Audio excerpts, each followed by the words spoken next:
Are you ready? अभी आप सुन रहे हैं एमएस म्यूजिक एंड फिल्म की शानदार प्रस्तुति।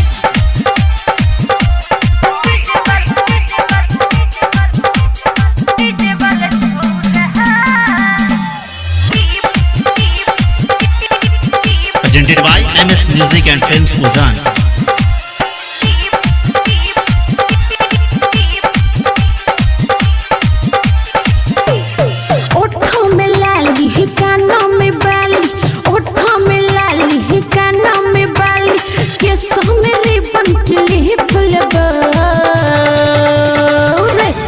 डीजे बल छौरा ने अनहरिया में टीप देबो रे डीजे बल छौरा ने अनहरिया में टीप देबो। ओठों में लाली कानों में बाली, ओठों में लाली कानों में बाली, केसों में रिबन क्लिप लेबो रे डीजे बल छौरा ने अनहरिया में टीप देबो रे डीजे बल छौरा ने अनहरिया में टीप देबो।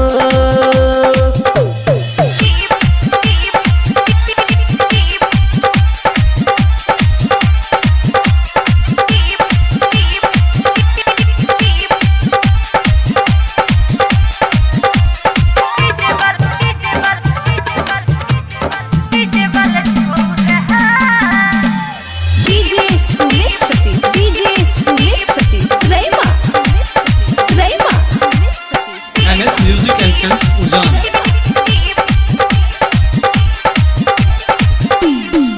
पातर छितर नहीं छोट छिए रे भाग यही हो जवान रे हले का जवान छोर बुढ़बो के छौरा लाले बोई हम जान रे हाँ पातर छितर नहीं छोट छिए रे भाग यही हम जवान रे लइका जवान छोर बुढ़बो के छौरा लाले बोई हम जान रे एगो क्रीम संगे लचली पुलबो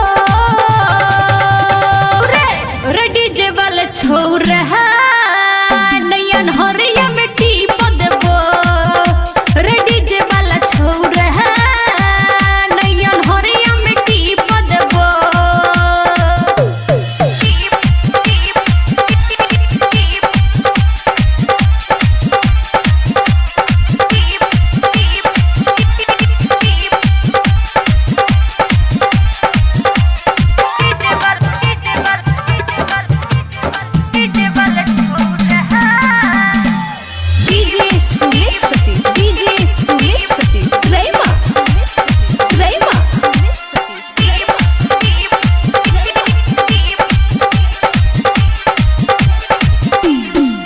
मन ललचा के है छोड़ देबो रे छौरा कनिए है गाल में लोल चीर के रही जबे रे जबो ने चुम्मा गाल में हाँ मन ललचा के छोड़ देबो रे छौरा कनिए है गाल में लोल चीर के रही जबे जबोने चुम्मा गाल में हसन चंद्रिका राइन किस दतो रे डीजे वाला छौरा नयन हरिया में टीप देबो रे डीजे वाला छौरा नयन हरिया में टीप देबो बुझले रे छौरा। Recorded by MS Music and Films Uzan।